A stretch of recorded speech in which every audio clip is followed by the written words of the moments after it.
එන්න අපි නියම විදිහට නියම රසට පුළුන් වගේ මෙලකට ලස්සනට කප් කේක් ටික හදාගමු. අද මම ඔයාලට කියලා දෙන රෙසිපි එකෙන් සාමාන්‍ය විදිහේ කප් කේක් 24ක්ම හදාගන්න පුළුවන්. ඔයා හදන්නේ මිනි කප් කේක් නම් ඔයාට ඊටත් වඩා පුළුවන්. සාමාන්‍යයෙන් 50ක් විතර වගේ පුළුවන්. ඉතින් බලන්නකෝ මේ කප් කේක් එක කොයිතරම් මෙලෙක්ද කියලා. ඒ වගේම තමයි මේ කප් කේක් මේ විදිහට හදාගත්තාම දින කීපයක්ම උනත් තියාගන්න පුළුවන්. සොෆ්ට් ගතිය නැතුව. ඉතින් අපි බලමු කොහොමද මේ ටික හදන්නේ කියලා. රෙසිපි එක තියෙනවා ඩිස්ක්‍රිප්ෂන් බොක්ස් එකේ. මම ප්‍රොසෙස් එක යන අතරතුරේදී ඔයාලට අවශ්‍ය ද්‍රව්‍ය අවශ්‍ය ප්‍රමාණයන් එක්කම කියන්නම්. මගේ channel එකත් එක්ක දිගටම රැඳිලා ඉන්න යාළුවෝ දැන් මේ වෙනකොට දන්නවනේ අපි සාමාන්‍ය බටර් කේක් එකක් චොකලට් කේක් එකක් හදාගන්නේ කොහොමද කියලා. අමුද්‍රව්‍ය කිරාගන්නේ කොහොමද? ඒ අමුද්‍රව්‍ය ගන්න තත්වයන් කොහොමද? ඒ හැමදේම දන්නවා. ඉතින් ඒ නිසා මම මේ වීඩියෝ එකේදී ගොඩාක් විස්තර කියන්නේ නැතුව අවශ්‍ය පොයින්ට්ස් ටික විතරක් කියන්නම්. මම මෙතනදී කිලෝ 1ක බැටර් එකක් තමයි හදන්නේ. මොකද අපිට කිලෝ 1කේ බැටර් එකකින් කප් කේක් සාමාන්‍ය ප්‍රමාණයෙන් 24ක් වගේ හදාගන්න පුළුවන්.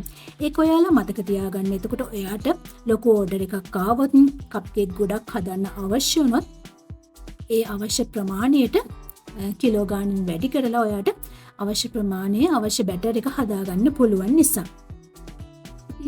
මම කිලෝ 1 සඳහා සාමාන්‍ය විදිහටම මාගරින් ග්‍රෑම් 250කුත් සීනි ග්‍රෑම් 250කුත් එකතු කරගෙන මේ විදිහට හොඳට බීට් කරගන්නවා. මෙතනදී මම සීනි එකතු කරේ හොඳට කුඩු කරලා. ඒ මොකද අපි අද හදන ප්‍රොසෙස් එකේදී අපිට සීනි දිය වෙන්න අවශ්‍ය බිත්තර ප්‍රමාණය අපිට ලැබෙන්නේ නැහැ. ඉතින් ඒ නිසා තමයි මම සීනි ටික හොඳට කුඩු කරලා ගත්තේ. ඒ වගේම තමයි ඔයාට මේ වෙනුවට මාගරින් වෙනුවට බටර් ගන්නත් පුළුවන්. කාම උෂ්ණත්වයේ තියෙන බටර් හෝ මාගරින් ගන්න.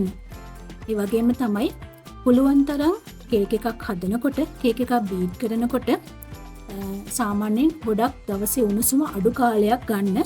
සාමාන්‍ය උණුසුම වැඩි කාලයක ඔයාට කේක් එකක් හදන්න සිද්ධ වෙනවා නම් බටර් හෝ මාගරින් ටික ෆ්‍රිජ් එකෙන් ගත්ත ගමන් වගේ භාවිතා කරන්න. ඒක ප්‍රශ්නයක් වෙන්නේ නැහැ. මේ විදිහට හොඳට ක්‍රීම් වෙනකම්ම මේ සීනි ටිකයි මාගරින් ටිකයි බීට් කරගත්තට පස්සේ බිත්තර එකතු කරගන්නවා. මම මෙතනදී බිත්තර 5ක් අරන් තියෙනවා. සාමාන්‍ය ප්‍රමාණයේ බිත්තර 5ක්. ඔයා ගන්නේ ගොඩක් විශාල ප්‍රමාණයේ බිත්තර නම් 4කුත්, ගොඩක් කුඩා ප්‍රමාණයේ බිත්තර නම් 6කුත් ගන්න. එහෙමත් නැත්නම් බිත්තර වෙන වෙනම කිරලා ග්‍රෑම් 250කට හරියන විදිහට බිත්තර ගන්නත් පුළුවන්. ඉතින් මේ කොහොම බිත්තර ගත්තත් කට්ට පිටින් බිත්තරයක් කිරාගන්නේ කොහොමද? ඒ හැම දෙයක්ම මම මීට කලින් වීඩියෝ වලදී කියලා තියෙන නිසා මෙතනදී විශේෂයෙන් ඒ ගැන සඳහන් කරන්නේ නැහැ. එimhe තමයි මෙතනදී මම බිත්තර කහමදේ සහ සුදු මදේ වෙන් කරලායි තියෙන්නේ. මම මෙතනදී මේ බැටර් එකට එකතු කරන්නේ බිත්තර කහමදේ විතරයි. මේ විදිහට බිත්තර කහමදේ එකතු කරනකොට මම ඒ කහමදේත් එක්ක වැනිලා තේ හැඳි දෙකක් මිශ්‍ර කරලා තියෙනවා.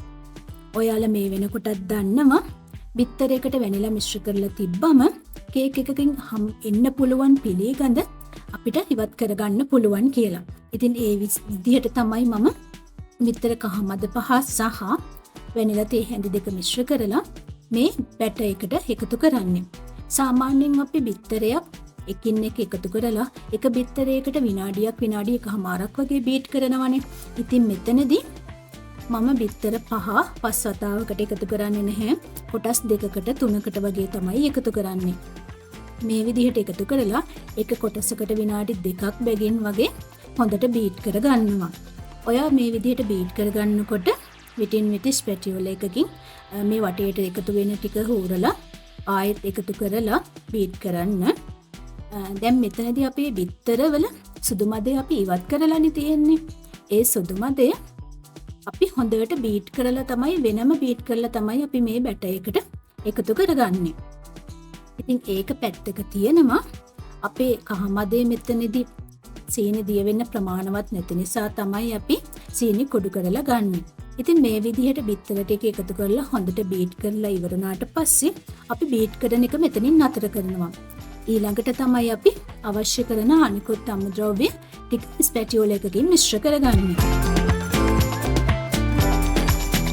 ඒක හොඳට බීට් කරගත්තට පස්සේ අපි බීටර් එක පැත්තකින් තියලා මේ බැටර් එකට පිටි ටිකත් අපි පැත්තකට අයින් කරලා තියාගත්ත සුදු මද ටිකත් ඒ වගේම කිරි ටිකකුත් එකතු කරගන්නවා.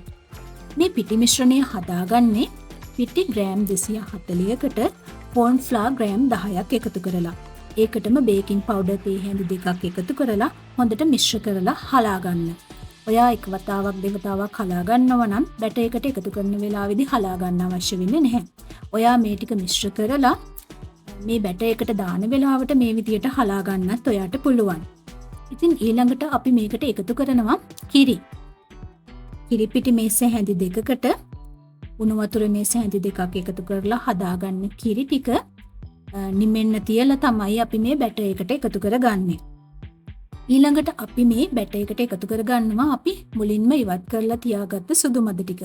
අපි මේ සුදු මද ටික හොඳට බීට් කරගන්න ඕනේ. මම ඔයාලට මීට කලින් වීඩියෝ වලදී බිත්තර සුදු මද බීට් කරගන්නේ කොහොමද, ඒක ගන්න ඕනේ විදිහ කොහොමද කියන එක කියලා දීලා තියෙනවා. ඉතින් කහ මදේ වෙන් කරලා වතුර ටිකක්වත් බිත්තර කහ මදේ ටිකක්වත් එකතු වෙන්නේ නැති වෙන්න බිත්තර සුදු මදේ අරගෙන තප්පර කීපයක් හෝ විනාඩි කීපයක් හොඳට ඝන වෙනතුරු බීට් කරගන්න ඕන කරනවා බිත්තර සුදු මද ටික. ඉතින් මේ වගේ හිම කැටියක් වගේ බීට් කරගත්ත සුදු මද ටික අපි මේකට කොටස් වශයෙන් එකතු කරලා හොඳට බීට් කරගන්නවා. සාමාන්‍යයෙන් පිටි සහ කිරි සහ බිත්තර සුදු මද කොටස් දෙකකට තුනකට වගේ එකතු කරලා මේ විදියට හොඳට මිශ්‍ර කරගන්න ඕනේ. ඉතින් ඔයා අර බිත්තර කහ මදෙත් එක්ක වැනිලා එකතු කරේ නැති කෙනෙක් නම් ඔයාට පුළුවන් මේ අවස්ථාවේදී අවශ්‍ය වැනිලා ප්‍රමාණයත් එකතු කරගන්න. ඒ වගේම තමයි ඔයාට මේකට මොකක් හරි වර්ණයක් යොදා ගන්න අවශ්‍ය නම් ඔයාට ඒ අවශ්‍ය වර්ණකත් මේ වෙලාවේදී එකතු කරලා හොඳට මිශ්‍ර කරගන්න පුළුවන්. මේ වෙලාවේදී ඔයාගේ oven එක සෙල්සියස් අංශක 160 විනාඩි 15ක් වගේ කාලයක් ප්‍රීහීට් වෙන්න ඔන් කරගන්න. සාමාන්‍යයෙන් අපි බටර් කේක් එකක් හදන්නේ සෙල්සියස් අංශක 180 නම් ඔයා සෙල්සියස් අංශක 160ට වගේ මේ වෙලාවේදී කප් කේක් හදන්න භාවිතා කරන්නත් පුළුවන්. සාමාන්‍යයෙන් 180ම කප් කේක් සඳහා භාවිතා කරොත් කප් කේක් එක ටිකක් ඝන වෙනවා, හයිය වෙනවා. ඒකේ අර සොෆ්ට් ගතිය ටිකක් ඉක්මනටම අඩු වෙලා යනවා. ඉතින් ඒ නිසා තමයි අපි අඩු උෂ්ණත්වයක් භාවිතා කරන්නේ. ඔයාගේ oven එකේ ඔයා භාවිතා කරන්නේ සෙල්සියස් අංශක 150 උෂ්ණත්වයක් නම් සාමාන්‍ය කේක් හදන්න මේ කප් කේක් හදන්න සෙල්සියස් අංශක 140ක් වගේ භාවිතා කරන්න. ඉතින් මේ විදිහට උෂ්ණත්වය අඩු කරලා සාමාන්‍යයෙන් අපි විනාඩි 20ත් 30ත් අතර කාලයක් oven එකේ උඩ යට දෙකම එලිමන්ට් දෙකම රත් වෙන විදිහට දාලා තමයි මේ කප් කේක් ටික බේක් කරගන්න ඕනේ. අපි මේ හදාගත්ත කිලෝ එකේ කේක් බැටර් එකෙන් සාමාන්‍ය ප්‍රමාණයේ කප් කේක් 24ක් හදාගන්න පුළුවන්. ඒ කියන්නේ සාමාන්‍ය මේ විදිහේ කප් කේක් 12 ට්‍රේ එකකට ඒ වගේ දෙගුණයක් හදාගන්න පුළුවන්. ඉතින් ඔයාලගේ ට්‍රේ දෙකක් තියෙනවා නම් ට්‍රේ දෙකට දාලා තියාගන්න. එහෙමත් නැත්නම් එක ට්‍රේ එකක් බේක් කරලා ඉවර වුණාට පස්සේ ඒක ඉවතට අරගෙන අනිත් ටික දාලා හදාගන්න පුළුවන්. එහෙමත් නැත්නම් ඔයාට ග්‍රෑම් 500ක බැටර් එකක් හදලා කප් කේක් 12ක් හදාගන්නත් පුළුවන්. ඉතින් මේ විදිහට කප් කේක් හදනකොට සමහර අයට තියෙන ගැටලුවක් තමයි කප් කේක් එක හදලා ඉවර වුණාට පස්සේ බේක් වුණාට පස්සේ මේ ලයිනර්ස් වලින් තෙල් ගතිය එළියට එනවා කියන එක. ඉතින් ඒකට විසඳුමක් විදිහට තමයි අද මම ඔයාලට මේ කියලා දෙන්නේ. මේ ලයිනර්ස් දාන්න කලින් මේ ට්‍රේ එකට පොඩි ටිෂු කෑල්ලක් නමලා දාන්න. හැම කප් එකකටම ටිෂු කෑල්ලක් පොඩි කෑල්ලක් ඊටලා දාගන්න. ඊට පස්සේ කප් කේක් ලයින් එක දාලා බැටර් එක දාලා බේක් කරගන්න. ඉතින් ඔයාගේ මේ තෙල් ඉස්මතු වෙන එක ඒ ප්‍රශ්නේ ගොඩක් දුරට අවම කරගන්න ඒකට හැකියාවක් තියෙනවා. තවත් සමහර අය කියනවා හාල් එකතු කරන්න කියලා. ඉතින් හාල් එකතු කිරීමට වඩා මේ විදිහට ටිෂු එකක් දාන එක සාර්ථක ක්‍රමයක්. ඉතින් ඔයාටත් මේ විදිහේ කප් කේක් හදනකොට තෙල් ඉස්මතු වෙන ප්‍රශ්නේ තියෙනවා නම් ඔයත් ටිෂු එකක් දාලා බලන්න. කේක් බැටර් එක ලයිනර්ස් වලට දාගන්නකොට ඇහි මිම්මට දාගන්නත් පුළුවන්. ඔයා ගෙදරදී හදලා පුරුදු වෙනවා නම් වගේ. එහෙමත් නැත්නම් ඒ සඳහා වෙන්නුණු හැන්දක් තියාගන්න පොඩි හැන්දක් පහසු එකක්. එහෙමත් නැත්නම් ඔයාට පුළුවන් මේ ට්‍රේ එක තරාදිය උඩ තියලා ඒ අදාළ ග්‍රෑම් ගාන ග්‍රෑම් 40ක් 41ක් වගේ තමයි එක කප් කේක් එකකට බැටර් එක අල්ලන්නේ. ඉතින් ඒ ප්‍රමාණය දාලා ඔයාලට බර මනිමින් මේ කප් කේක් මේ බැටර් එක ලයිනස් වලට දාගන්නත් පුළුවන්. විනාඩි 20ක් 30ක් වගේ කාලයක් මේ කප් කේක් ටික හොඳට බේක් වුණාට පස්සේ උඩ රන්වන් පාට වුණාට පස්සේ oven එක ඕෆ් වෙනවනේ. ඉතින් ඒ oven එක ඕෆ් වුණ ගමන්ම මේ කප් කේක් ටික ඉවතට ගන්න එපා.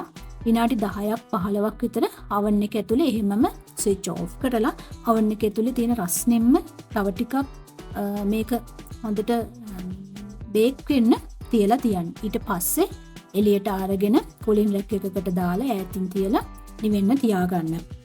ඉතින් ඊට පස්සේ තමයි ඔය oven එක ආපහු ටිකක් ප්‍රීහීට් කරලා ඊළඟ බැච් එක දාගන්නව නම් දාගන්න ඕන වෙන්නේ. ඉතින් මේ විදිහට කරනවා නම් ඔයගේ මම කියලා දුන්න ටිප්ස් ටික කරනවා නම් ඔයගේ කප් කේක් ලයින් එක තෙල් ඉස්මතු වෙන එක වළක්ව ගන්න පුළුවන්. ඒ වගේම oven එකේ තියලා ගන්නව නම් ටිකක් වෙලා ඔයගේ කප් කේක් එක ටිකක් වෙලා යනකොට මතු පිට ඇලෙන ගතියක්, තෙත ගතියක් එනවා. ඉතින් ඒ ගතිය මගහැරවා ගන්නත් පුළුවන්. ඉතින් කප් කේක් හදනකොට ගොඩාක් කළු කරගන්න එපා මතු පිට. උඩ කොටස වෙනම කර වෙලා වගේ තියෙනවා. ඇතුළේ කොටසත් ගොඩක් වෙලාවට සොෆ්ට් ගතිය අඩු වෙනවා. ඒ නිසා හරි ගානට හොඳට බේක් කරගන්න. ඉතින් මම හිතනවා ඔයාට මම මේ කියලා දීපු හැම දෙයක්ම හොඳින් තේරුම් ගන්න පුළුවන් වුණා කියලා, පැහැදිලි කියලා. ඉතින් මම හිතනවා ඔයාට කප් කේක් සම්බන්ධව ප්‍රශ්නයක් නැහැ කියලා. මොනවාම හරි ප්‍රශ්නයක් තියෙනවා නම් වීඩියෝ එකට පහලින් කමෙන්ට් කරන්න. අනිවාර්යෙන්ම මම ආන්සර් කරන්නම්. ඔයා මේ වීඩියෝ එකට කැමති නම් ලයික් එකක් දාන්න. ඔයාට මේ වීඩියෝ එක වැදගත් කියලා හිතෙනවා නම් මේ වගේ කේක් හදන්න ඉගෙන ගන්න ආස ඔයාගේ නෑදෑ හිතවතුන් ඉන්නවා නම් එයාලත් එක්ක මේ වීඩියෝ එක ෂෙයා කරගන්න. ඒ වගේම Diligent Delight Facebook page එක, Instagram page එක follow කරලා එකතු වෙන්න. link එක තියෙනවා description box එකේ. ඉතින් එහෙනම් තවත් අලුත් රසවත් වීඩියෝ එකකින් හමු වෙන තුරු ගිහින් එන්න. සුබ දවසක්.